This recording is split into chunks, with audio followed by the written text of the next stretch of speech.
नमस्कार दोस्तों, स्वागत है आपका एक बार फिर मेरे channel love for all purpose पे।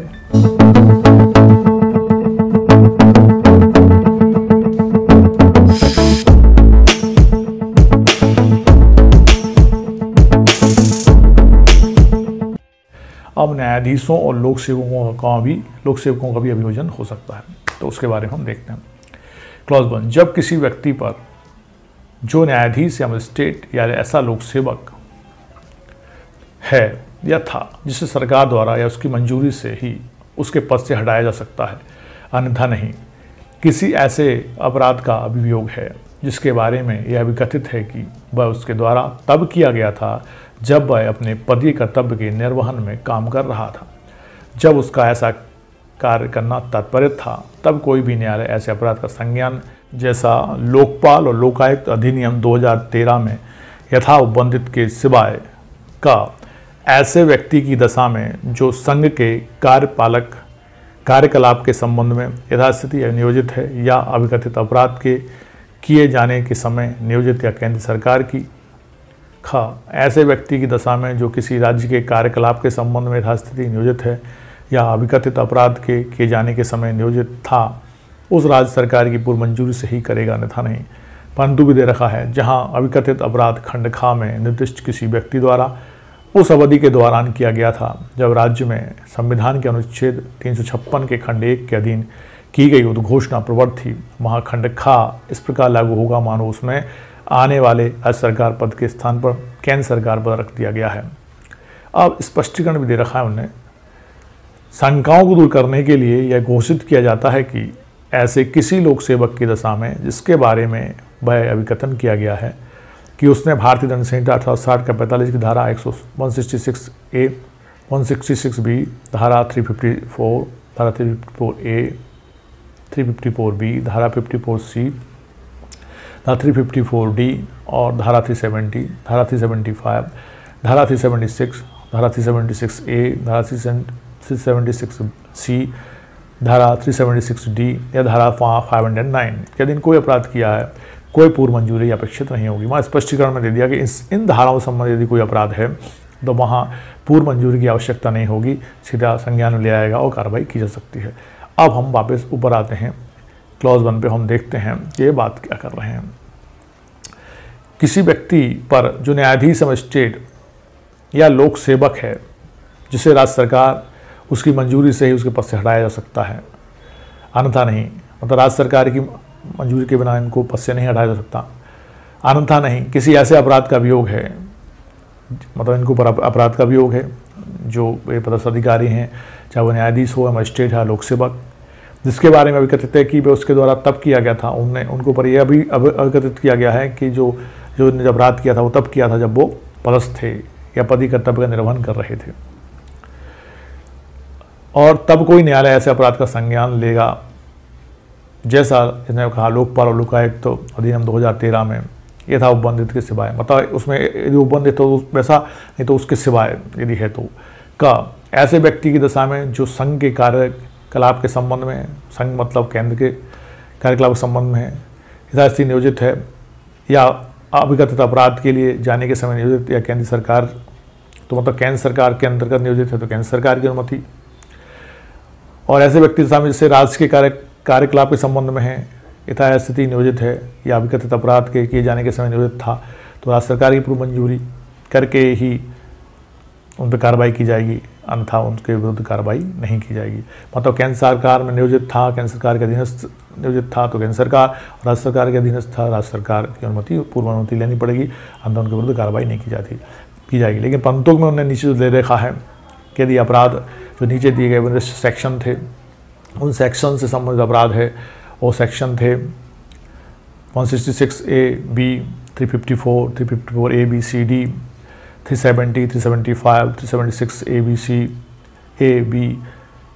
A, C, D और 509, तो वहाँ पूर्व मंजूरी की आवश्यकता नहीं होगी, उनके विरुद्ध कार्रवाई की जाएगी,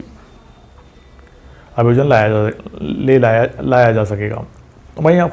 क्लॉज 2 है,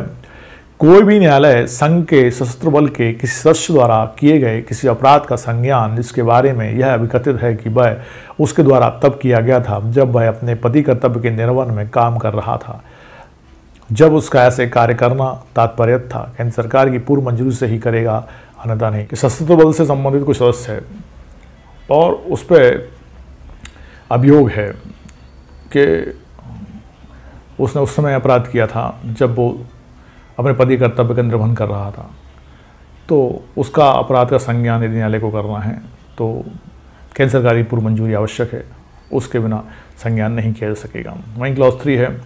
राज्य सरकार अधिसूचना द्वारा निर्देश दे सकती है कि उसमें यथा निर्दिष्ट बल के ऐसे वर्ग या प्रवर्ग के सदस्यों को जिन्हें लोक व्यवस्था बनाए रखने का कार्यभार सौंपा गया है, जहाँ कहीं भी वे सेवा कर रहे हैं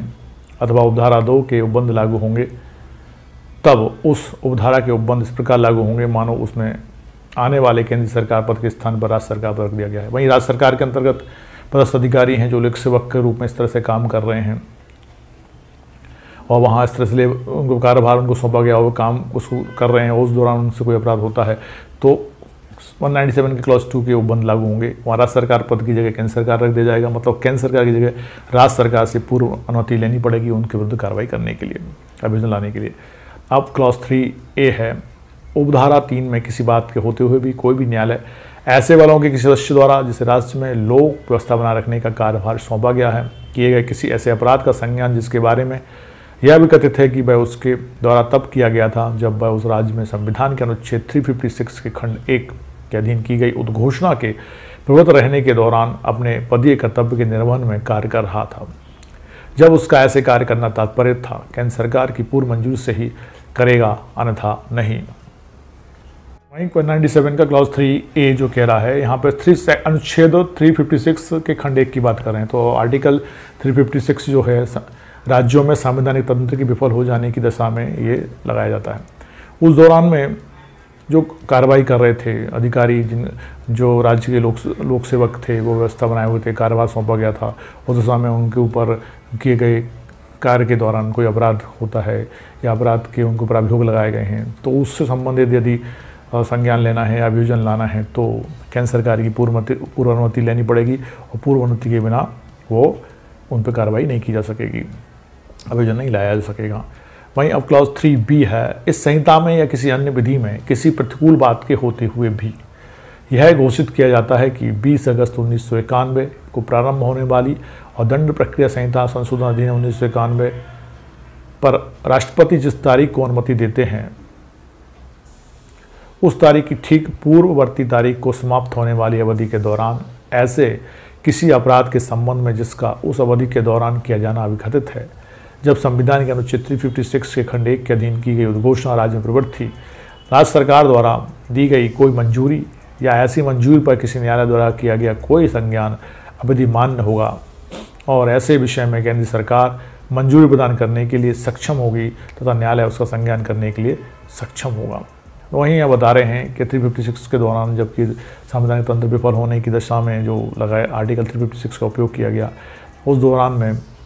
जो निर्णय लिए गए या जो कार्रवाइयाँ की गई हैं तो उसके संबंध में या उस दौरान में काम करने वाले अधिकारियों द्वारा किए गए हैं कार्य में संज्ञान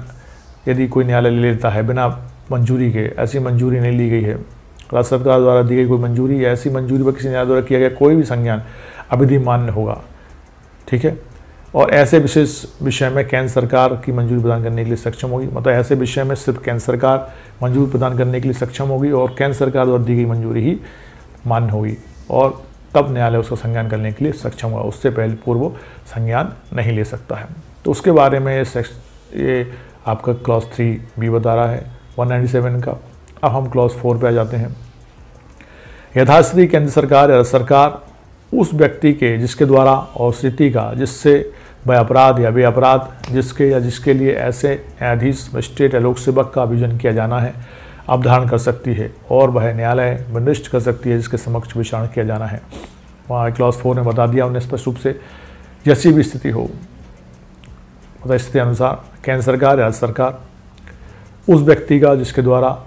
और उस रीति का जिससे वह अपराध है जिससे वह अपराध है या वे अपराध जिसके लिए न्यायाधीश या मजिस्ट्रेट या लोक सेवक का अभियोजन किया जाना है अवधारण कर सकती है और वह न्यायालय निर्दिष्ट कर सकती है जिसके समक्ष विचारण किया जाना है। तो केंद्र सरकार, राज्य सरकार जैसा हो उनकी स्थिति के अनुसार जो लोक सेवक थे या जो न्यायाधीश मजिस्ट्रेट थे या लोक सेवक थे जिनके विरुद्ध अपराध का संज्ञान किया जाना है, अवधारण किया जाना है, तो उनके लिए वो न्यायालय निर्दिष्ट कर सकते हैं और जिसके समक्ष विचारण होगा तो यह केंद्र सरकार, राज्य सरकार के द्वारा किया जाएगा। तो सेक्शन 197 था।